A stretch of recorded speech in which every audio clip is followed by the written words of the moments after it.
In this guide, we're going over how to go to the next stage and increase your rewards chances here in Universal Tower Defense X on Roblox. Before we do get into this guide, make sure to like the video and subscribe to the channel with all notifications on. It really does help the channel and it lets us know that you want more content like this. We'd greatly appreciate it, and if at any point throughout this guide you did have any questions, just ask them down in the comment section below and we could help you out further. I'm going to be doing my best to reply to every single comment down there. Now this one actually is pretty easy.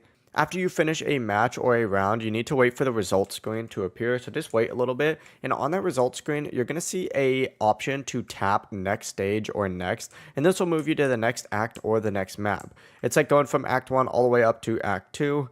But before the next stage starts, you may also have the option to switch or change your units if you want. And as you progress through more stages, you'll unlock better rewards and tougher enemies. So always make sure you're doing this. If the next stage button doesn't appear, you may need to return to the lobby and just naturally select the next map. You can do this just by hitting expand and then play just like so, but that's how easy it is. It really is that simple. If you guys had any questions, ask them down in the comment section below and we can help you out further. I'm going to be doing my best to reply to every single comment down there. Before you do leave this guide, make sure to like the video and subscribe to the channel with all notifications on. It really does help us out and it lets us know that you want more content like this. We'd greatly appreciate it. Have a great rest of your day though. Peace.